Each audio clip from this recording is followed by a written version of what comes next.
Assalamualaikum warahmatullahi wabarakatuh. Izin memperkenalkan diri, nama Bagus Yohan Hernando, NPM 22411024, kelas manajemen 22A. Di sini saya akan mempresentasikan materi tentang ukuran pemusatan data kelompok.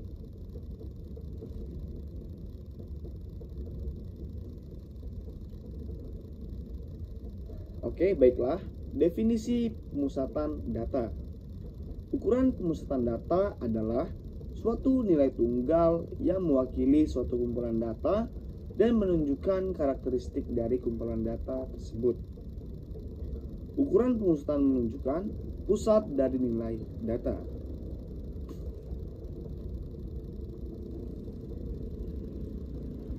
Ukuran pemusatan data terdiri dari mean, median, dan modus.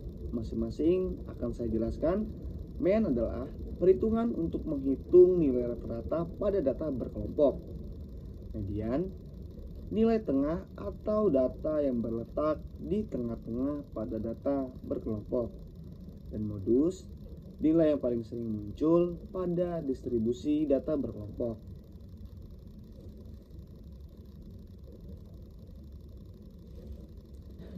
Ini dia masing-masing rumus mean, median, dan modus. Rumus mean adalah X sama dengan EFI dikali XI dibagi EFI. Median, ME sama dengan B tambah P 1/2N dikurang F dibagi F. Dan modus, MO ditambah B tambah P D1 dibagi D1 ditambah D2.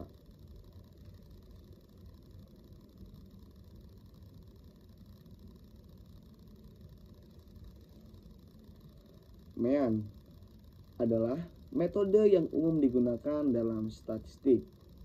Mean dapat dengan mudah dihitung dengan rumus sederhana. Mean adalah perhitungan yang biasanya digunakan bersama modus dan median. Perhitungan mean banyak digunakan dalam kehidupan sehari-hari. Salah satu contoh manfaat perhitungan mean adalah mengetahui nilai rata-rata siswa di satu kelas. Mean adalah perhitungan yang sangat bermanfaat dalam kehidupan sehari-hari.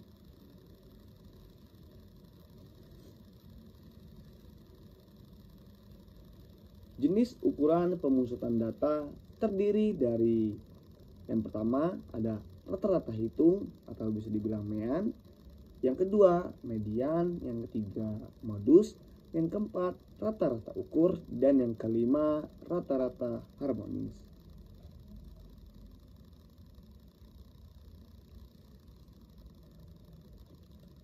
Modus data tunggal. Contoh, diketahui sekumpulan data berikut ada 5, 4, 7, 9, 2, 1, 5, 3, 5, 7, 10. Nilai modus untuk kumpulan data di atas adalah 5 karena angka 5 paling sering muncul dibanding dengan lainnya.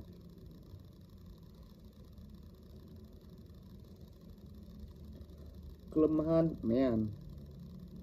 Salah satu kelemahan dari nilai rata-rata adalah nilai ini sangat dipengaruhi oleh nilai ekstrim.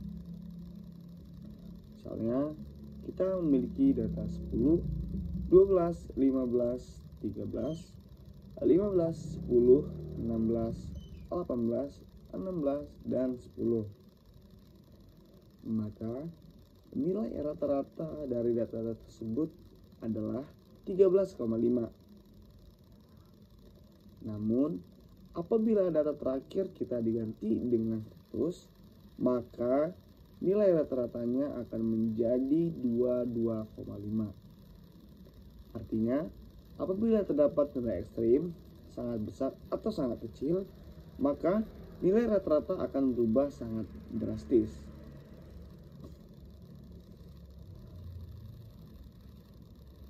Hubungan empiris antara nilai rata-rata, hitung, median, dan modus. Ada 3 kemungkinan kesimetrian kurva distribusi data. Yang pertama, jika nilai ketiganya hampir sama, maka kurva mendekati simetri. Kedua, jika met rata-rata hitung, maka kurva miring ke kanan. Yang ketiga, jika rata-rata hitung mod, maka kurva miring ke kiri.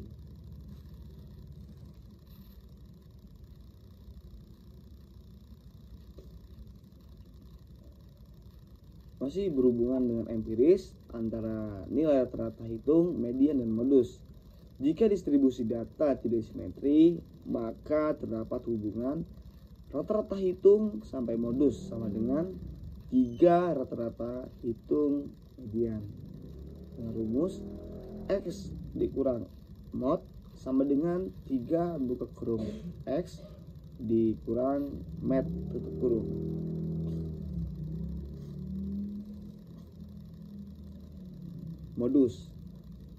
Modus yang pertama ada nilai yang paling sering muncul, yang kedua nilai yang frekuensinya yang paling tinggi, yang ketiga bisa terjadi dengan beberapa modus, multimodus. Contoh, 5 orang bayi, 3, 6, 3, 5, 2, 9, 3, 1, 3, 0. Tidak ada modus bisa terjadi tanpa modus. Contoh, umur mahasiswa 19, 18, 19, 18, 23, 21, 18, 20, 17.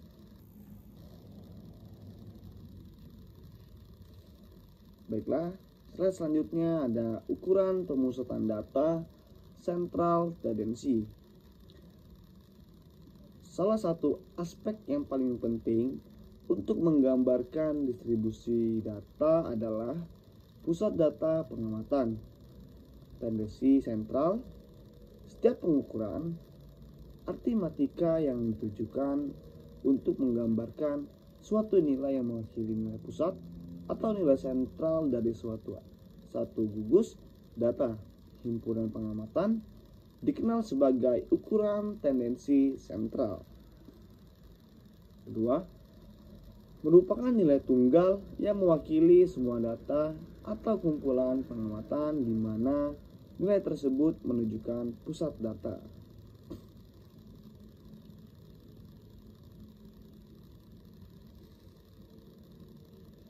Oke, baiklah. Demikian presentasi yang bisa saya bicarakan. Kurang lebihnya saya mohon maaf. Kepada Tuhan saya mohon ampun. Sekian wa taufiq wal hidayah. Wassalamualaikum warahmatullahi wabarakatuh.